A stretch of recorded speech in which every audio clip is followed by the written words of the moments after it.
and welcome back to Heaven's Guide. I would like to take this opportunity to share a word that God has impressed upon my heart. My topic tonight is entitled, How to Be Strong Through Difficult Seasons in Your Life. We all go through difficult times in our lives, situations that seems, unbearable at times. But I have a word for you tonight. Be encouraged, because God knows what you're going through and He cares. I like to first by giving a testimony of how good God is. I remember one time in my life, several years back, I was going through so much. I was so stressed and just out of it pretty much. And I remember one day coming home and sitting on the bed, and I began to cry. And all of a sudden, the Spirit of God came over me and said, Sarah, let this be the last time you shed a tear, because God is with you and He will not forsake you. And I remember at that very moment, it felt that the presence, a heavy lift just lifted off of me. And I just began to just praise God in my spirit. And also I remember one time when I was in the kitchen and one morning preparing breakfast, and I wanted to make some pancakes. I wanted something special, something different, but I wanted some whole wheat flour.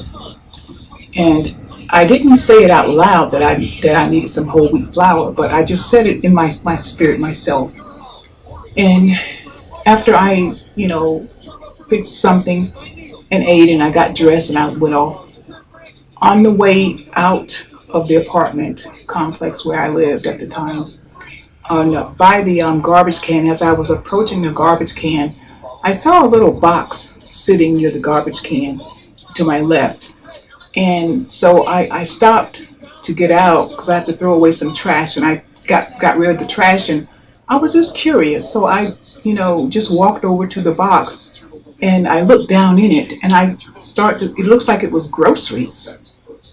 And I took my hand and I was just moving the packages and things about in the box.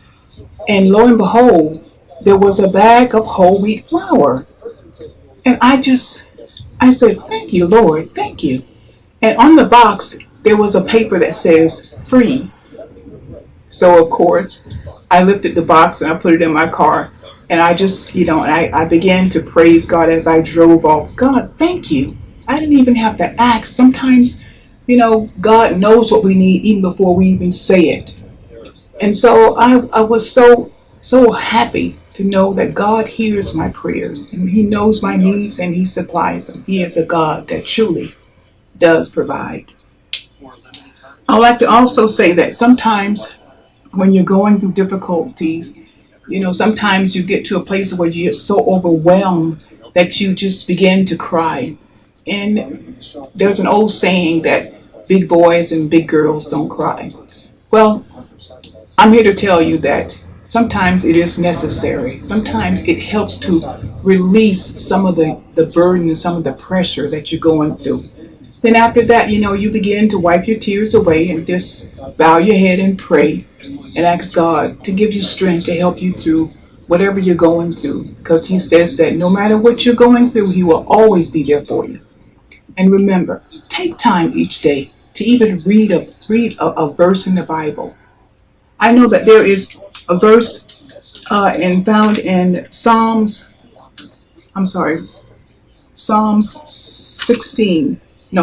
18, verse 30.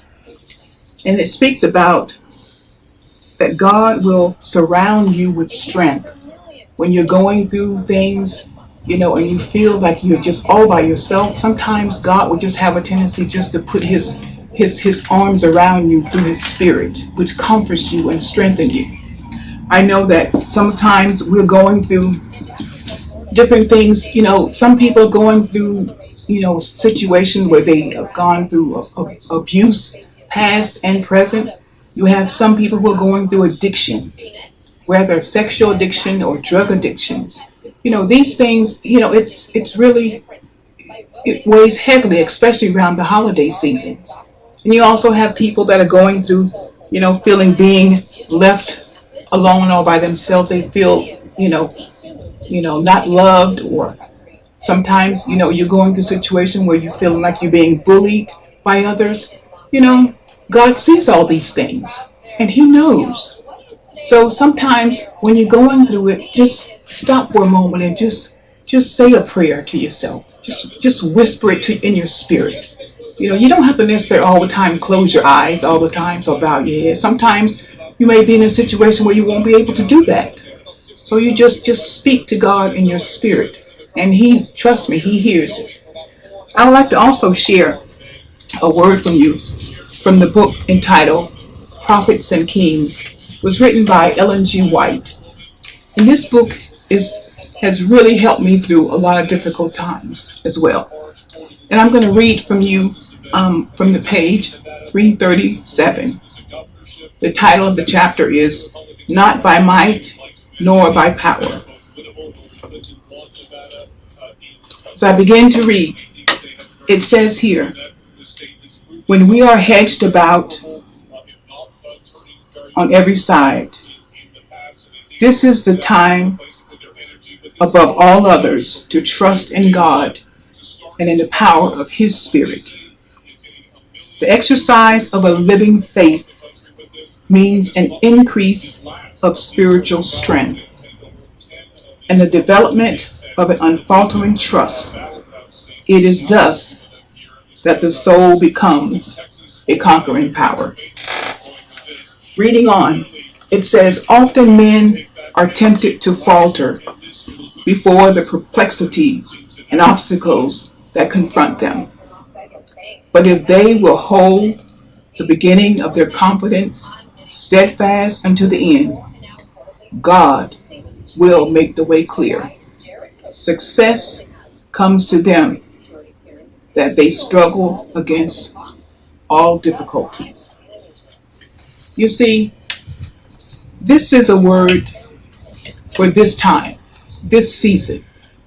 In these times that we're living in, there is so much uncertainties, so much problems. The economy sometimes. Sometimes you lose a job. You have no income. You don't have any income to pay the bills. Sometimes we have difficulties with our family, our children, grandchildren. They're going through things. And these things, surely they weigh heavily on your heart sometimes. And sometimes, we have to say that God will provide and He sees you, the things that you're going through from day to day. We have to realize to put trust in Him because God will never fail us. I'll also share a story from the Bible. It's called The Prodigal Son. Many of you, I'm sure, understand and have read this story. But this story was of a young man whose father was wealthy.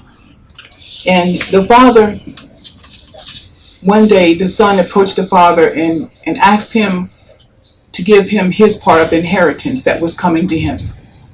And so, of course, the father, he, a loving father as he was, he went ahead and gave him his portion of the inheritance. So what happened, the young man decided that, well, now that he has his inheritance, he can venture out on his own, which that's what he did. And when he got out, he got into the world and began to live a life that was riotous, a life of self-control, of no self-control. He began to drink and whatever he was doing. But anyway, he squandered the money away to the point to where he met someone who owned a farm that raised pigs.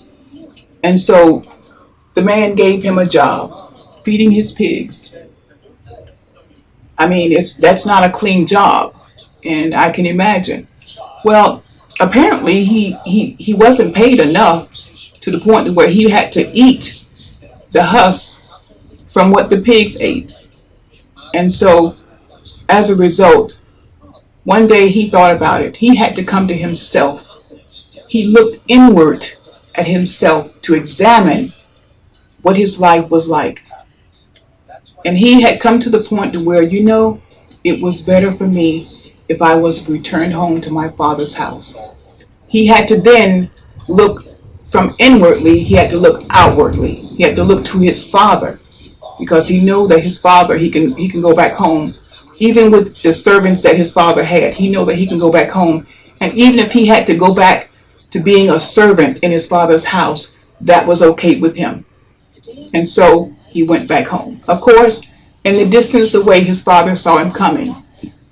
Now, isn't that like a good father who is always standing there with his arms open wide to see his children return home? So what happened? Did his father rejected him? Of course not. His father's arms was open so wide, and he threw a feast because he was glad that his son came to himself and returned home to the ark of safety. And so I'm saying this to you all. Whatever you're going through, remember that God's arms are always open wide. Jesus is always there, seeking and searching and wanting and drawing us back to him. So remember, no matter what you're going through, and even if you come to the point of suicide, remember there is a better answer. Somebody loves you. Your burdens are not that hard, not that difficult that God cannot bring you through it and over it. He can turn it around. I know for myself what he's done for me. And what he's done for me, he can also do for you as well. So take courage. So for now, have peace of mind. And always remember, when times are looking hard and you're pressed down, remember to keep looking up because someone cares for you. Be blessed. Peace.